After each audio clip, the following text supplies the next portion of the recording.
الله الصلاة والسلام عليك يا حبيب الله الصلاة والسلام عليك يا شافع المذنبين الصلاة والسلام عليك يا رحمة للعالمين فقد قال الله تعالى في كلامه المجيد وفرقان الحميد أعوذ بالله من الشيطان الرجيم بسم الله الرحمن الرحيم عسى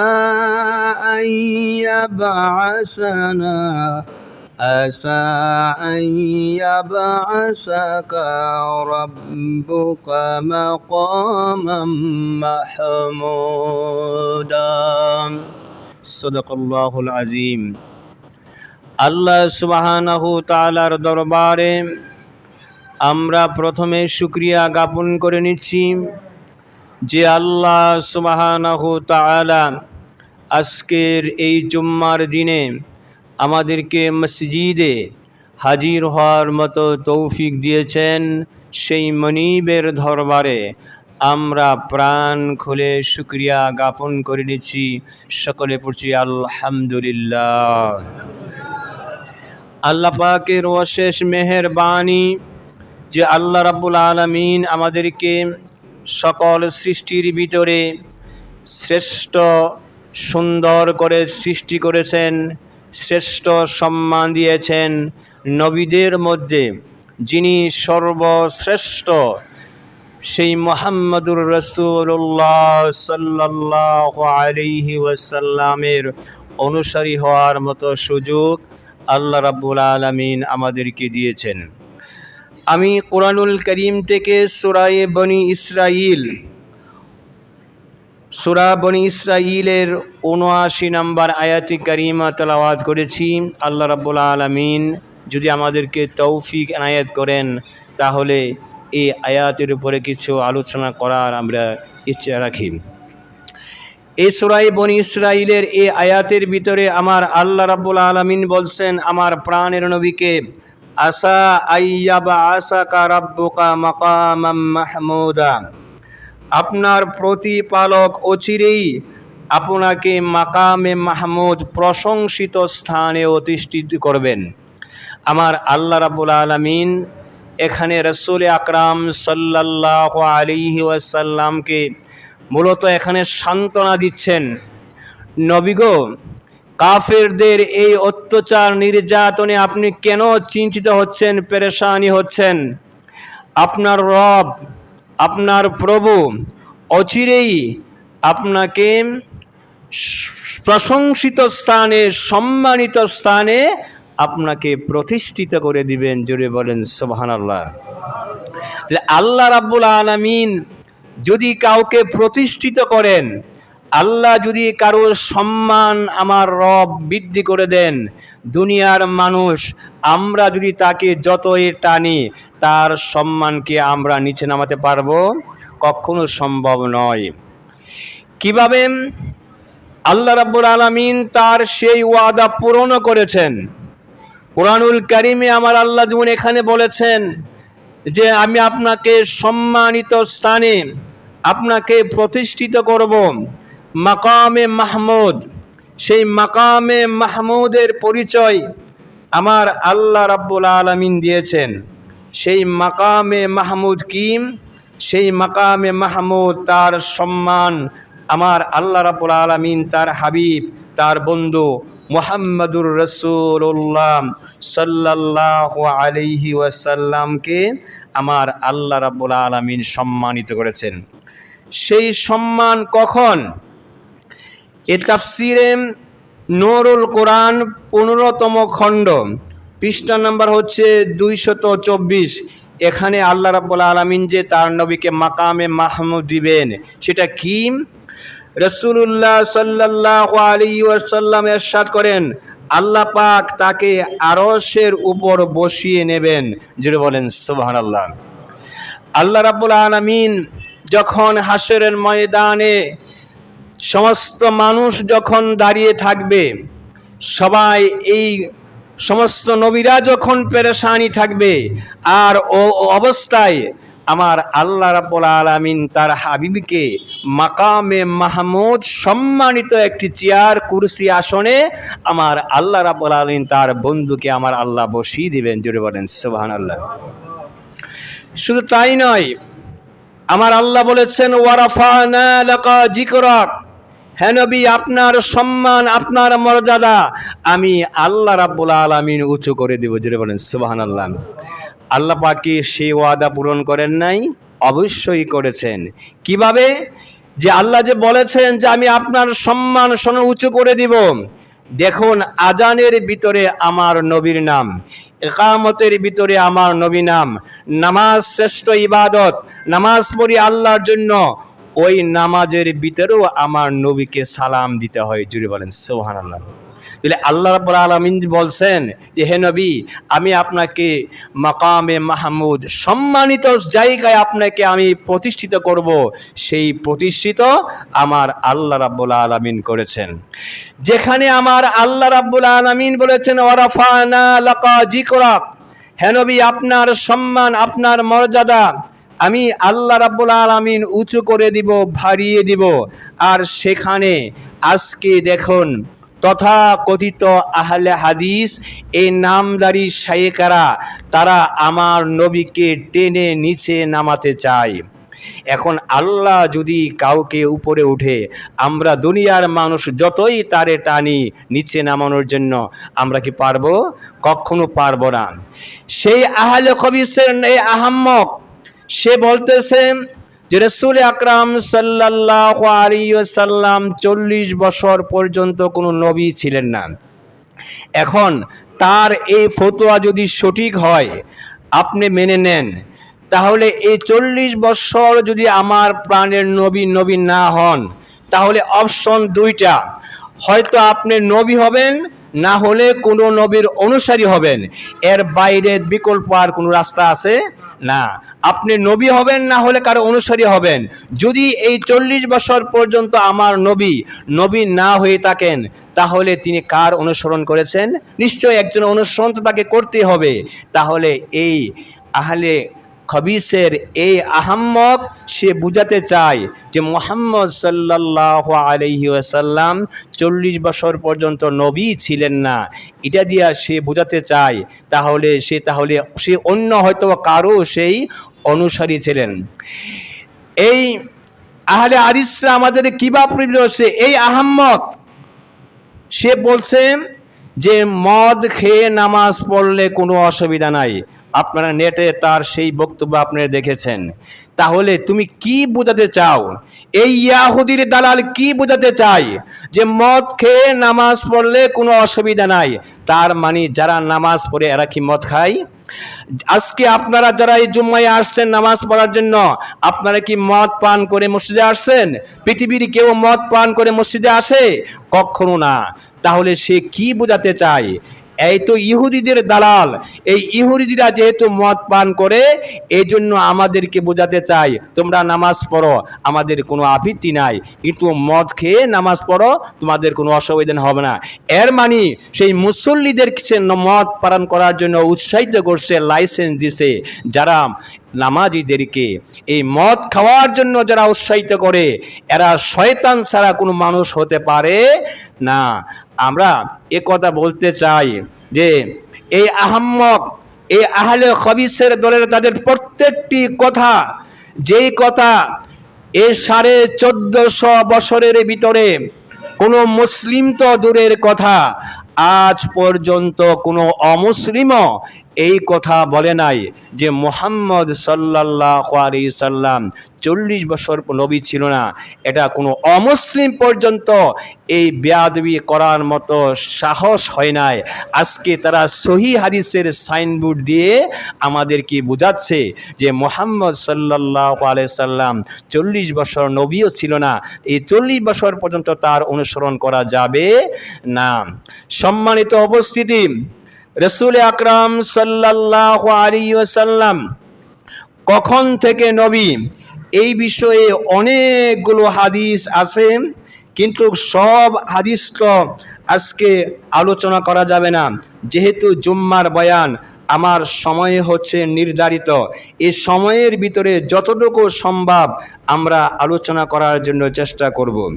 রাসূল আকরাম সাল্লাল্লাহু আলাইহি ওয়াসাল্লামকে যখন জিজ্ঞাসা করা হইল, এ নবী আপনি কখন, সেই নবুয়তের বর্ণনা আমার প্রাণের নবী রাসূল আকরাম সাল্লাল্লাহু আলাইহি ওয়াসাল্লাম দিয়েছেন, এবং সেই কথা হাদিসে আসছে। আজকে শুধু আমি তিরমিজি শরীফ থেকে একটা হাদিস উপস্থাপন করব, সেই বিষয়ে আমরা আলোচনা করব। যদি তারপরে তারা এই কথাগুলো কেন বলে সেই বিষয়গুলো আলোচনা করব। সময়ের ভিতরে যতটুকু সম্ভব আমরা চেষ্টা করব এই বিষয়গুলো আলোচনা করার জন্য।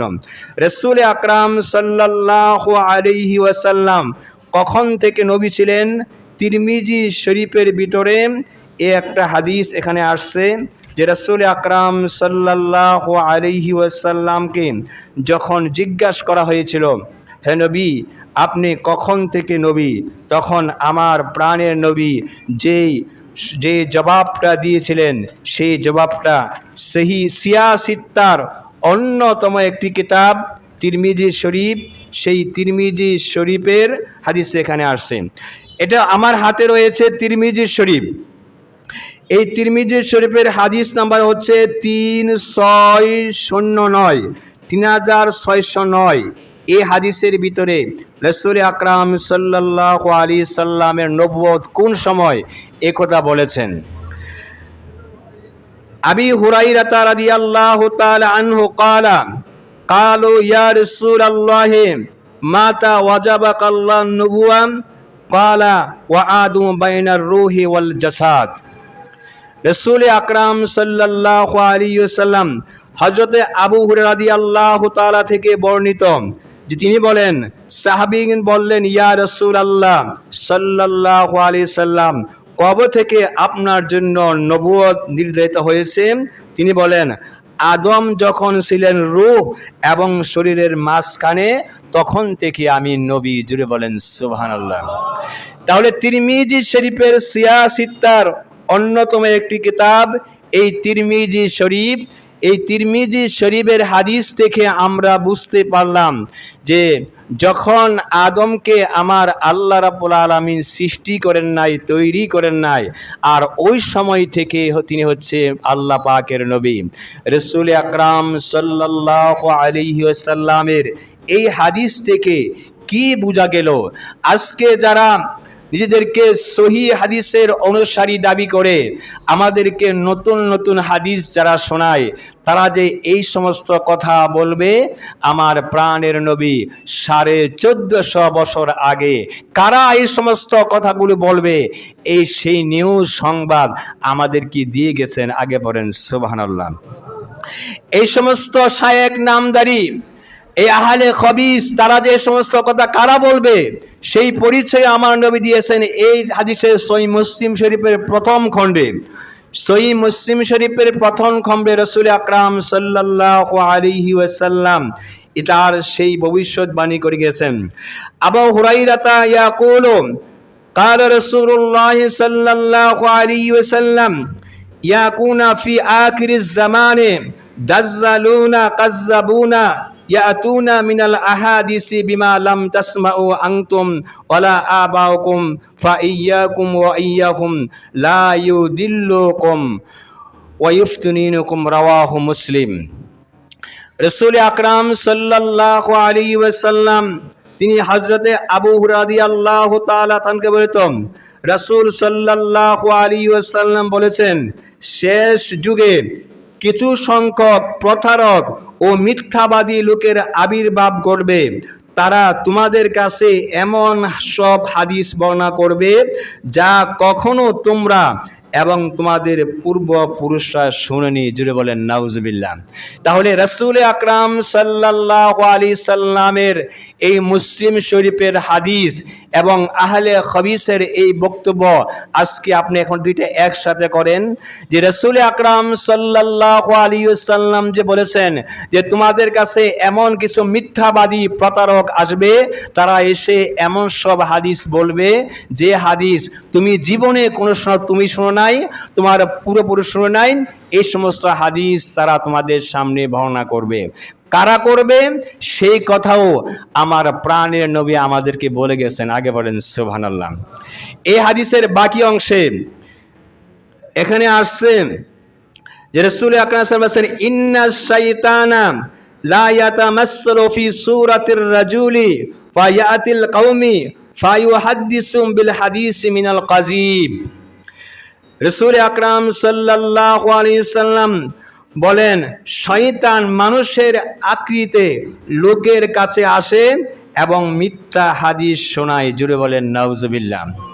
রাসূল আকরাম সাল্লাল্লাহু আলাইহি ওয়াসাল্লাম বলেছেন যে শয়তান মানুষের শুরুতে মানুষের আকৃতিতে লোকদের কাছে আসে, প্রকাশ্যে আসবে, এসে তারা হাদিস শোনাবে, নিজেদেরকে সহি হাদিসের অনুসারী বলবে, এমন সমস্ত হাদিস বলবে যেই হাদিস তোমরা জীবনে কোনোদিন শোনো নাই এবং সে তোমার পূর্বপুরুষটাও শোনে নাই। আজকে এই আহম্মক এই রাম ছাগল সে বলতেছে রাসূল সাল্লাম 40 বছর পর্যন্ত কোনো নবী ছিল না, আর 1450 বছরের ভিতরে কেউ এই কথা বলে নাই যে মুহাম্মদ সাল্লাম 40 বছর নবী ছিল না। এই নতুন হাদিস সে এখানে শোনাচ্ছে। আজকে এই আহম্মক বলতেছেন যে মদ খেয়ে নামাজ পড়লে কোনো অসুবিধা নাই। এই 1450 বছরের ভিতরে কেউ কি এ কথা বলেছে? যারা নামাজ পড়ে তারা কি মদ পান করে? কখনো না। আর যারা মদ পান করে তারা নামাজ পড়ে না। মানুষ নামাজে কিভাবে আসে? গোসল করে, অজু করে, পবিত্র হয়ে, সুন্দর জামা কাপড় পরে মন নিয়ে তারা মসজিদে আসে।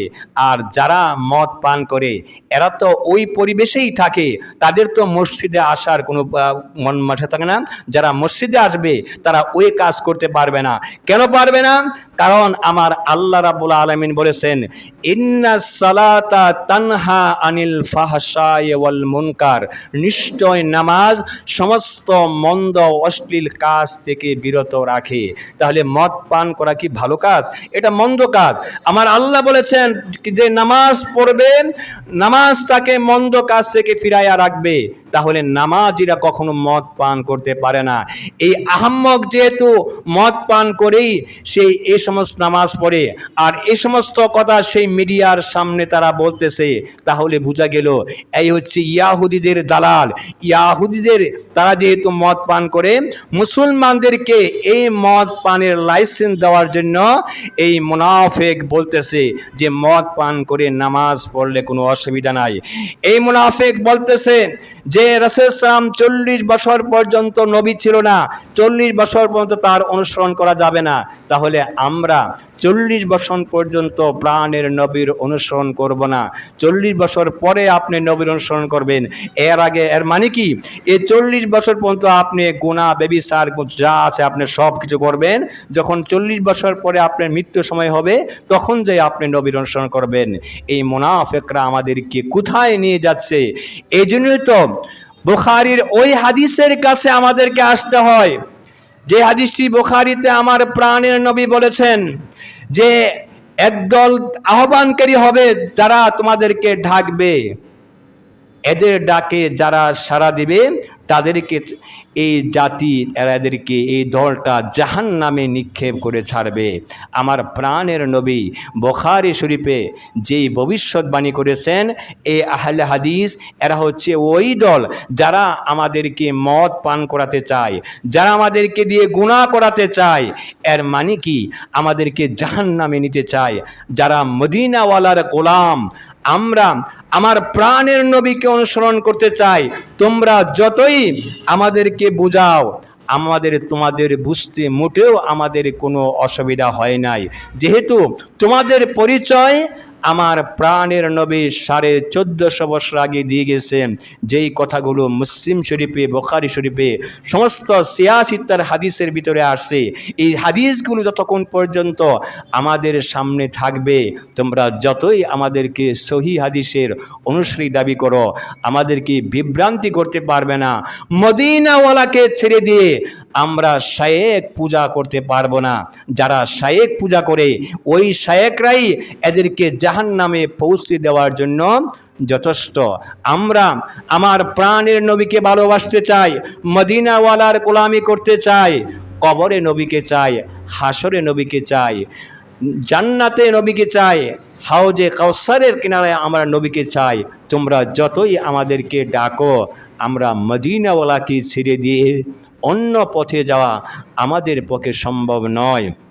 আমরা যেন রাসূল আকরাম সাল্লাল্লাহু আলাইহি ওয়াসাল্লামকে ভালোবাসতে পারি, তার অনুকরণ যেন আমরা করতে পারি। আল্লাহ রাব্বুল আলামিন আমাদের সকলকে সে তৌফিক দান করুন। সকলে পড়ছি আমিন। বাকি নামাজ শেষে মিলাদের আয়োজন আছে, মিলাদ বসে করবেন। আপনাদের সামনে ধান বক্স আসবে, আপনারা সকলে প্রাণ খুলে সকলেই অংশগ্রহণ করবেন। আল্লাহ রাব্বুল আলামিন সবাইকে সে তৌফিক দান করুন। সকলে বলছে আমিন। ওয়া আখির দাওয়ানা ওয়া মা আলাইনা ইল্লাল বালাগ।